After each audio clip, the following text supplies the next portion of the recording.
Assalamualaikum warahmatullahi wabarakatuh. Waalaikumsalam. Selamat siang, salam sejahtera untuk kita sekalian. Hari ini IKA Unram akan mengadakan podcast yang dihadiri oleh dua narasumber. Yang pertama adalah Dekan Fakultas Hukum Universitas Mataram, Dr. Lalu Wira Priya Suartana. Assalamualaikum Pak. Waalaikumsalam warahmatullahi Yang wabarakatuh. kedua adalah Pak calon doktor Pak Iwan, yang biasa disebut Iwan Sleng, sekarang menjabat sebagai komisaris PT JNE NTB. Assalamualaikum Pak Iwan. Waalaikumsalam Nah, warahmatullahi diskusi kita siang hari ini ringan-ringan saja dengan tema bagaimana membangun badan usaha milik daerah, ya, terutama PT JNE yang baru saja menyusun pengurus yang baru, yang tentunya banyak harapan dari masyarakat agar PT JNE ini berkembang ke depan dengan berbagai dinamikanya. Saya awali pertanyaan kepada Mas Iwan, ya, dengan posisi sebagai komisaris di PT JNE, apa yang Pak Iwan akan lakukan terhadap PT JNE ini sebagai seorang komisaris, mencermati kondisinya seperti sekarang ini? Baik. Terima kasih. Assalamualaikum warahmatullahi wabarakatuh. Saat ini saya mau memulai dari keadaan real PT JNE per hari ini.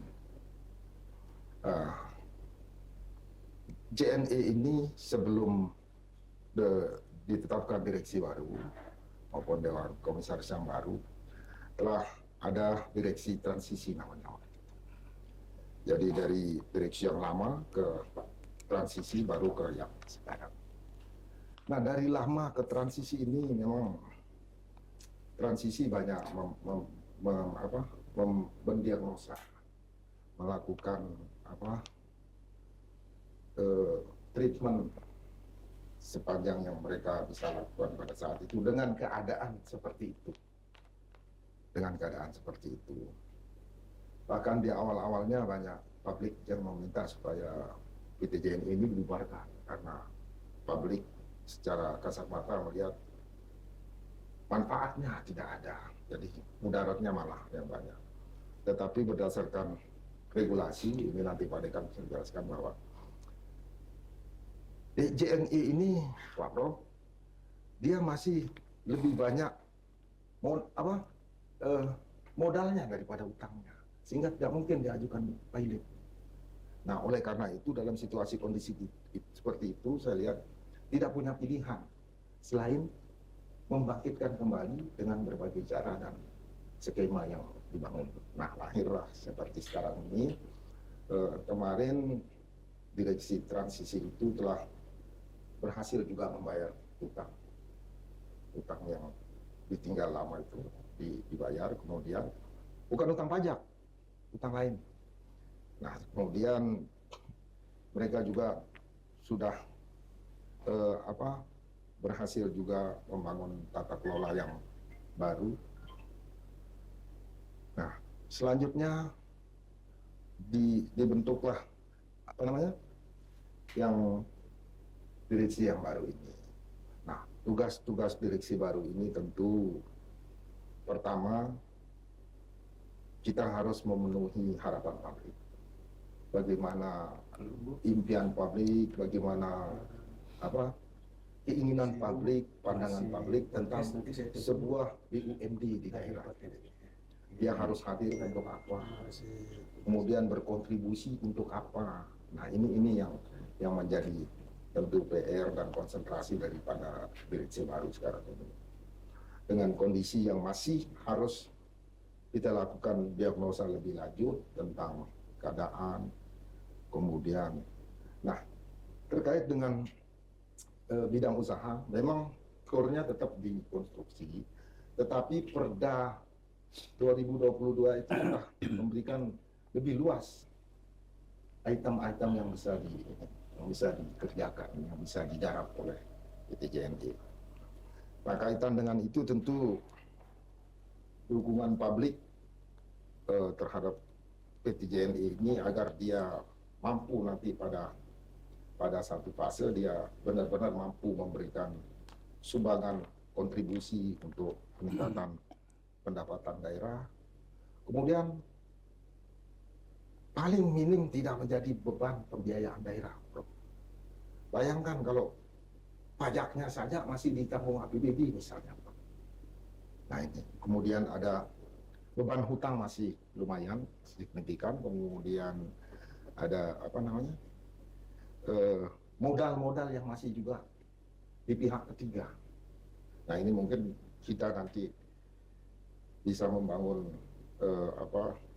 formula yang lebih luas dengan melibatkan teman-teman pakar hukum untuk mencari jalan atau solusi. Masih ada ya harapan Pak Iwan ya, bagaimana PT JNE dikembangkan ke depan gitu. Masih. Setelah masuk di dalam. Masih. Ada ya? Masih. Karena saya lihat begini, dia kan mulai membuka diri misal ke banyak bidang, misalnya ke wisata, juga wirausaha juga masuk ke sana. Jadi kita lihat sebenarnya kalau harapan itu di tata kelola. Ketika tata kelola itu sesuai dengan regulasi misalnya, kemudian dia manajemennya sesuai dengan manajemen yang benar, saya kira itu. Kemudian yang paling penting adalah pengawasan. Pengawasan ini kan oleh publik sangat penting. Oleh pemangku kepentingan juga penting. Tapi kan kadang-kadang pemangku kepentingan ini bisa jadi karena mereka yang tempati jadi nggak perlu ngawas, tapi publik kan perlu mengawasi ini. Sehingga benar-benar kita ini masyarakat NTB ini benar-benar kita bersama-sama membuat PT ini menjadi PT Gerbang Emas ini menjadi salah satu kekuatan untuk membangun ekonomi. Bagaimana Pak Dekan? Ini dari sudut yang berbeda, perspektif pengembangan PT JNE ini apa yang harus kita kembangkan atau kita kritisi gitu ya, supaya dia sehat gitu. Ya, terima kasih Prof. Ya. Sebelum masuk ke sana, saya melihat bahwa tema ini sangat menarik terutama dari perspektif hukum ya. Karena di sini adalah konvergensi pertemuan antara aspek publik dan privat.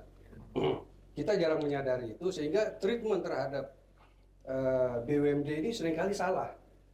Dulu kita ada kasus tentang merger PD-BPR. Nah, tetapi yang diinginkan itu adalah transformasi dari PD ke PT kan. Kemudian meleburkan 8 BPR ini menjadi PT. Nah, sehingga konsepnya bukan merger. Kalau merger kan artinya eksistensi BUMD, PD-BPR itu masih ada. Ya. Nah, sekarang ada perubahan. Ini yang diinginkan kan perubahan dari PD-BPR 8 ke PT. Sehingga itu kita sebut dalam hukum namanya konsolidasi. Kemudian salah yang lain, ya, kesalahan yang lain yang terlihat cukup fatal juga karena ini adalah aspek prosedur yang cacat. Ya. Dia tidak melalui mekanisme perusahaan. Jadi tidak ada RUPS, permohonan persetujuan terhadap konsolidasi tersebut. Justru yang dibuat itu adalah raperda dulu, raperda, dan jadi setelah disetujui, memang instrumen raperda itu kan walaupun BUMD itu ada, tapi bagaimana mekanisme ini sesuai dengan prosedur itu yang penting juga, sehingga nanti kebijakan yang diambil tidak salah. Nah, akhirnya memang OJK menolak waktu itu. Jadi ini sebenarnya sudah terlanjur salah gitu kan? Untuk PD-BPR ya, waktu merger itu kan? Ya. Karena merger itu memang harus persetujuan RUPS, ya. Baru muncul perdanya. Ya. Tapi ini kan tidak melalui itu, tapi perda duluan, baru merger. Ya. Tapi ini udah terlanjur kan? Sudah terlanjur dan bubur sudah jadi nasi sudah jadi bubur. Sudah jadi nasi kan? Udah bisa dijadikan bubur lagi kan? Dan terkait sama kalau kita bicara konteks Gen E ya. Ya. Gen E ini sekarang ini kan sebenarnya BUMD harus memilih dua bentuk tersebut, Prof. Ya. Kalau tidak persero daerah, maka dia memilih perum daerah dengan orientasi yang berbeda. Gen E belum. Sehingga kalau ada yang mengatakan ini BUMD ilegal, ya memang dia tidak sesuai dengan aturan. Ketika kalau dia tidak sesuai dengan yang legal, berarti kita Ilegal. Ilegal. Bentuk hukumnya yang awalnya itu pilihannya kemana. Nah, kalau ada PT Persero harus murni Persero. Kalau dia mau ke Pero, ya Pero ya. Kalau bentuknya Pero ya tidak apa-apa. Nggak apa-apa. Jadi, Yang penting rugi jelas, Bro. Tidak ada persoalkan. Karena Pero itu boleh rugi. Ya, Tapi kalau PT tidak boleh nggak boleh rugi. Jadi sebenarnya dia gampang. Ada PDAM misalnya di mana, udah rugi-rugi terus kan? Nah, itu. Salah bentuknya PT. Harusnya rubah jadi Pero. Pero. Kalau ada perusahaan air minum, dia rugi-rugi saja di kabupaten mana, saya tidak sebut saya di sini lah ya. Apa-apanya rugi. Dan kalau Bentuknya dirubahnya ke Pero. Pero itu boleh rugi kok. dan kalau bentuknya PT jangan berharap dia memberi pelayanan yang baik kan. Karena Dia orientasi tunduk ke undang-undang PT. Pak. Undang PT ya. orientasinya profit. Gitu. Jadi keuntungan. oke. Saya cenderung begini ke nanti ini diskusi kita ya. Core bisnisnya mungkin ya, tapi tak tahu komisaris ya. Iya. Core bisnisnya mungkin perlu dirubah ya. Harusnya kan begini menurut saya, Prof. Ya. Kenapa tidak BUMD ini basis pada potensi daerah, Prof? Ya. Bisnisnya ya. Ya, dulu pernah ada Pacul. bukan. Dulu ada Sebelum dulu habis yayasan ya kan Pacul tuh produknya. dulu ada DMB. DMB ya. DMB itu bergerak pada bidang tambang kan. Ya. Ada potensi tambang, kemudian dia mengelola saham. Nah, kemudian selain tambang itu kan ada pariwisata sebenarnya. Kita dikenal sebagai daerah wisata, tetapi pengelolaan, penataan itu potensi ini tidak menjadi istilahnya comparative advantage juga, gitu. Harusnya dikapitalisasi sehingga bisa memberikan kontribusi buat daerah. Sehingga kesannya kan jadi olo-oloan di grup itu ya. Titik Batako ya kan. Hati padahal bisa mengembangkan Bisa bisnis yang mengembangkan. lebih keren gitu. Siap. Bisa, semuanya dia jasa wisata, Bro. Bisa saja kan? Iya. Nah, kan dia begini mengelola kan, itu. di pikiran saya nih Pak Komisaris ya, di pikiran saya yang ringan-ringan. Kan plat merah sekarang tuh mangkrak ini karena gara-gara mobil listrik. Siap. Kenapa nggak diambil alih oleh JNE, jadikan taksi pariwisata? Jadi travel. Dari travel itu ratusan loh, 300-an lebih jasa travel pariwisata. Luar biasa. Harusnya begitu. Nah, misalnya, tapi ini bisa menurut saya ya. Daripada nongkrong di Dan jadi temuan kan? temuan, lebih baik kan dibisniskan. Ya. Barang sudah ada, ambil alih kelola oleh PDJNE, bisnis pariwisata gitu. Atau kita buat jual tiket apa namanya? Ticketing. Travel. Wajibkan PNS seluruh NTB beli tiket. Kalau enggak kasih SPPD. Ya, ya. Jadi untungnya luar biasa. Dulu kan begini, Prof. Misalnya gitu, ambil alih bahwa kewajiban dari bupati-bupati pakai beli tiket di JNE. Karena dia punya travel. Masuk kandang uangnya, untungnya masuk kandang. Jadi sebenarnya gampang cari. Saya itu kan dulu pernah bisnis sama gini-gini gitu, tidur-tidur dapat untung kita gitu. Tapi mungkin ada keberanian Pak Komisaris saran kepada Direksi. supaya pengembangan bisnis itu karena ini contoh-contoh nakal aja. Saya ini kan mancing-mancing aja. Jadi saya kira usul saran Prof itu sangat positif ya, dan juga teman-teman di direksi juga sedang memikirkan itu. Saya kira dengan banyaknya item yang sudah dimuat di dalam perda itu menjadi lahan bagi mereka untuk berkreasi di dalam bidang bisnis itu. Termasuk Prof ya. Selain itu contoh tadi kamu sudah dibahas. Misalnya sekarang Wisma NTB katakan. Ya. Dia itu pajaknya saja per tahun sampai 6 miliar. Dibebani APBD misalnya. Pajaknya ya. Pajaknya. Kan di daerah Menteng itu. Daerah nomor Menteng. 1 di Indonesia. Itu loh. Nah itu kan perlu kalau misalnya dialihkan dari penyertaan modal. Misalnya nanti kan regulasinya Pak Dekan bisa pikirin. Dijadikan penyertaan modal kemudian dikelola JNE misalnya Prof ya seperti misal tadi itu ya. Saya kira bisa jadi gitu. Daripada sekarang APBD terus mengalir ke hal yang kontraproduktif. Ya. Nah, misalnya kita bisa kembangkan nanti misalnya walaupun mungkin tidak ada regulasi yang mengatur, kita himbau kepada ASN yang menggunakan SPPD supaya nginap di sana misalnya, Prof ya kan gitu. Nah seperti itulah pengembangan, maka saya bilang ada optimisme yang terbangun kalau masukan-masukan seperti ini bisa kita realisasi. Silakan. Apalagi Bapak, silahkan ya kita diskusi bedah deh ini.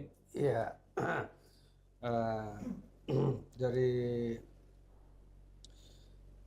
kemudian mungkin kalau aspek teknis bagaimana pengembangan usaha ya, Pak Komisaris ya. Tapi tadi dia minta saya mikir, padahal saya nggak ada kapasitas juga di sana. Tapi ilmuwan tuh harus. Nanti kalau Prof jadi penasehat, saya kasihkan ilmuwan tuh kan harus fair dia memberikan ilmu. Nah, kemudian dulu pernah begini, Prof. Kita ini kan masih dalam konteks basis pengembangan usaha BUMD ini seharusnya pada potensi ya. Kita dikenal sebagai daerah wisata halal. Ya, wisata halal, kemudian itu juga ada kebijakan yang mengatur tentang pramuwisatanya. Nah, sebenarnya instrumen kebijakan lengkap untuk mengembangkan wisata halal. Kemana? Ini kan sebenarnya daerah berhak untuk mengatur kemana nanti pelancong ya, pelancong atau turis itu dia bisa mengatur kemana seharus destinasi-destinasi yang harus dituju oleh oleh turis, dan itu bisa di manage oleh BUMD.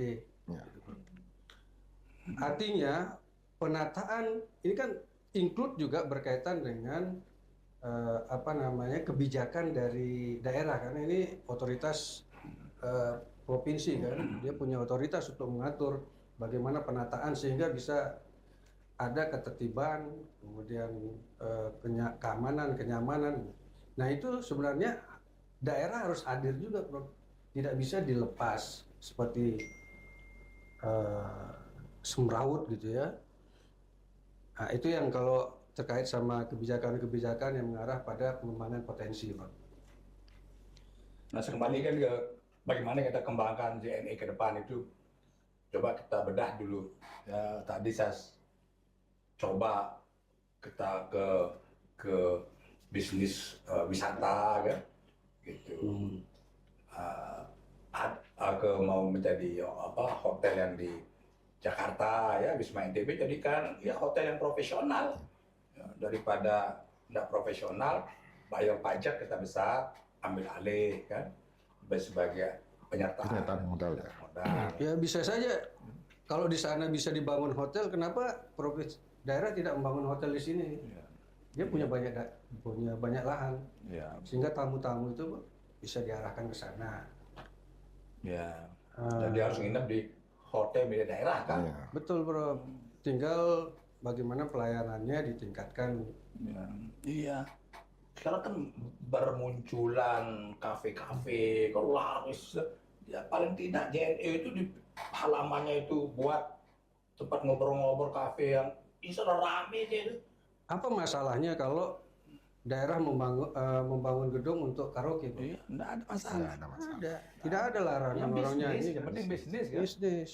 Nah ini mungkin karena direkturnya dulu-dulu Kiai Haji gitu, nggak mau dia bisnis yang nyanyi kan haram gitu. Ya. Sekarang kita ini profesional Pak Iwan, mari bisnis restoran kan, udah rame anak-anak muda saya buat restoran rame. Wah itu di kafe yang di Jempong rame, Kenapa nggak bisa strategis loh bentuknya, lahannya, JNE itu tengah kota. Artinya perlu keberanian memang memulai untuk keluar dari bisnis yang selama ini dianggap apa, memang bisnis bangunan itu memang memberi keuntungan, tapi harus keluar dari itu. Nah, kaitan dengan itu, Prof, saya juga melihat gerakan teman-teman direksi yang sekarang di bawah pimpinan Mas Yuyut ini. Jadi dalam 2-3 hari ke belakang ini mereka mulai safari. Kalau misalnya ke PUPR untuk membangun sinergi, misalnya mungkin nanti ke kebudayaan, kemudian ke wisata, seperti yang disampaikan Pak Dekan. Saya kira itu semua harus mampu dikerjakan secara sinergi, sehingga biaya pemerintah di sebelah sana bisa dikelola oleh yang menggunakan dana pemerintah juga di sebelah situ, sehingga bisa membangun secara bersama-sama. Lucu dulu ini Pak Dekan ya. Iya, Pak. Lucu ada hotel yang nggak bisa bayar pajak kan, Betul. Ya. terus dipilotkan. Ya. Saya bilang goblok sekali gitu. Mbok kenapa tidak kita jadikan tidak mampu bayar pajaknya itu misalnya sekitar sekian triliun atau sekian Sekian miliar, miliar. jadikan saham. Ya. Jadi kita menjadi pemegang saham hotel itu. Ini kok ditutup? Saya bilang ini bisnis apa? Ini Pemda goblok. Saya bilang ya jadikan saham dong. Ya, sudah. Jangan dipilotkan. Jadi saya pemegang saham hotel itu kan. Itu Pak, jadi jangan dibunuh. Akhirnya kan begini, Prof. Ya. Saya melihat bahwa pembangunan yang ada di daerah ini tidak memberikan kontribusi Ya. kepada daerah. Lahannya digunakan, tetapi tidak ada seperti yang Prof katakan, dia tidak punya kepemilikan. Ya. Dia tidak ikut serta di dalam Ya. kepemilikan di perusahaan itu. Ya. Justru yang aneh, asetnya dijual. Juga Aset yang ada di perusahaan itu. Angkasa Pura dijual, kan? Oke, jadi kita berharap masyarakat atau Pak Iwan ini menjadi wakil kita di sana untuk Siap. bisa mengembangkan perusahaan-perusahaan daerah, Siap. baik yang ada di perusahaan-perusahaan lain, ya, yang pokoknya milik daerah, bisa dikembangkan lebih maksimal, gitu, ya. Iya. Lebih maksimal. Ya sebenarnya kita kalau hotel jangan terlalu berharap kita membuat hotel bintang 5, bintang 4, enggak laku kadang-kadang. Betul. Yang laku tuh bintang-bintang melati itu apa? Iya. Hotel-hotel melati itu. Ya, kok uang SPPD kita kan kecil. Efisiensi juga. Efisiensi, jadi ya udah buat hotel-hotel yang terjangkau dengan SPPD. Jadi kayak konsep Ya, orang mata sipit itu kan, kalau dia lebih baik mengumpulkan uang kecil tapi banyak banyak. daripada uang besar tapi sedikit. Ya. Tuh. Ada lagi silakan Pak Dekan. Ya mungkin kalau bicara tentang potensi ya bisa aja dia terlibat di dalam pengadaan-pengadaan di pemerintahan ya. Ya, yang penting transparan kan. Transparan. Jangan Tidak- dikatakan tidak ada KKN-nya. KKN kan gitu. Kan tidak ada larangan juga dia bisa terlibat. Nggak ada bisnis yang rugi sebenarnya. Nggak ada, Pak. Orang jual pulsa aja 1.000, satu cering 1.000. Ayo. Kok bisa orang rugi itu? Sekarang JNE dengan uang 1 miliar dapat dia untung 100 juta. Pulsa, jual pulsa saja, untungnya 10.000 kan 1.000 untungnya. Amanya bodoh-bodohan lah ini ya. Ya. Makanya betapa banyak jual pulsa karena nggak pernah rugi. Sama kayak nggak pernah rugi kita jual bensin. Betul. Cering nggak 1.000 kan ya ceringnya itu. Itu aja dibuat oleh apa namanya perusahaan daerah gitu. Pasti dia untung. Cuma kita yang terlalu menghayal kan. Yang wah namanya. Makanya saya ingin menggugah ini loh pertemuan ini. Ika menggugah ini supaya ayo bisnis yang untung. Bukan bisnis yang gagah, bisnis yang untung. Nah, kalau kaitan dengan pengelolaan secara transparan, Iya. saya kira teman-teman direksi itu sudah sekarang cukup terbuka. Iya. Jadi kita juga nanti mungkin meminta mereka supaya terus berkonsultasi, memohon pendapat dari para pelaku, gitu. Kemudian akademisi. karena apa, eh, kelengkapan informasi itu kan penting sekarang di era Betul, seperti ya. sekarang. Kemudian dia harus terbuka kalau dia mau berkembang. Betul. Saya kira itu, jadi kita optimis karena keterbukaan memang dilakukan. Saya lihat begini, untuk kondisi saat ini yang menjadi tugas yang bagi BUMD saat ini ya, bagaimana merubah stigma. Stigma yang kita lihat kan banyak pernyataan, statement, pandangan-pandangan miring ini terhadap BUMD. Saya dulu mengatakan BUMD itu badan usaha merugikan daerah. Ya. Kenapa dia rugi? Tiap tahun dia penyertaan modal, selalu penyertaan modal, yang justru yang diharapkan itu ada kontribusi kan, yang dihasilkan untuk peningkatan PAD. Nah, stigma apa yang ada, yang saat ini yang terlihat bahwa BUMD itu tempat penampungan gitu ya. Yang Memang yang sukses. Ya, saya pikir itu rasional ya, konsekuensi dari politik.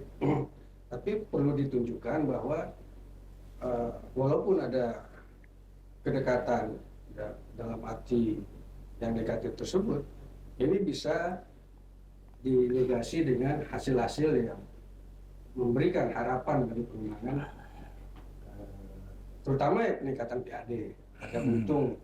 Jadi stigma hanya berharap dari penyertaan modal, dan keuntungan itu juga dari penyertaan modal katanya. Iya. Dihitung di keuntungan. Iya, kita berharap bahwa BUMD kan memberikan kontribusi kepada pendapatan asli daerah sehingga kita bisa membangun, gitu kan. Sehingga itu diatur dalam RUPS kan. Oh, berapa dividen itu untuk penambahan modal, berapa untuk di PAD, semua itu. Nah, selama ini mungkin dianggap masih rugi sehingga tidak ada masuk ke PAD. Tidak pernah dibahasakan. Tidak dibahasakan. Nah, ke depan tuh mudah-mudahan adalah kontribusi BUMD kita ya, ke PAD. Itu sih harapan kita. Ya. Dan itu mudah sebenarnya, Pak Bunda, untuk mendapat keuntungan itu mudah. Contoh tadi menjual saham, menjual apa namanya, pulsa dan segala macam. Dan pentingnya orang-orang hukum masuk ke dalam itu memberikan warning kan.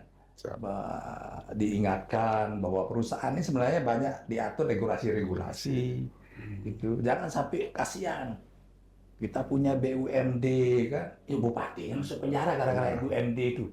Karena menabrak. Nabrak kan mungkin kan bupati memang nggak ngerti. Ya, betul. Harusnya diingatkan lah kan, ini nggak boleh Pak begini ya.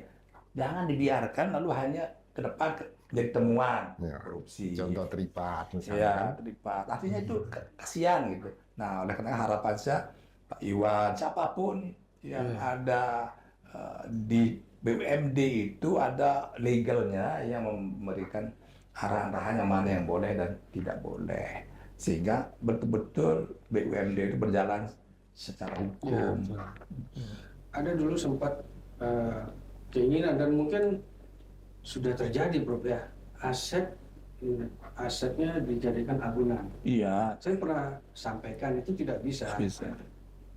Ketika dia penyertaan modal, apalagi itu dalam bentuk barang tetap, jangan sampai itu menjadi agunan terhadap Orang tidak bergerak mesti dibanyakan diagunkan kan. Iya, Undang-Undang Nomor 1 2004 kan sangat boleh. terlihat gitu. Perbenaran negara tidak membolehkan itu. Jadi dengan adanya Pak Iwan Sleng, saya pikir ke depan Ya itu harus kita hindari. Ya, hindari. Tidak boleh terjadi. ya Apalagi double, udah diagunkan di bank, dipinjamkan uang di swasta lagi. Kacau dan fatalnya aset itu beralih ke mana-mana ya. yang lain kepemilikannya kan. Nah ini teman-teman komisaris yang ngerti hukum memberikan warning ya kepada direksi, kepada pemerintah daerah, ini yang boleh dan ini tidak boleh dalam BUMD kita. Dan kita banyak tahu sebenarnya BUMD kita yang banyak melanggar kaidah itu, tapi kan nggak bisa kita vulgar mengatakan oh ini korupsi ya, sepanjang diperbaiki aja lah, sepanjang jadi temuan kan gitu.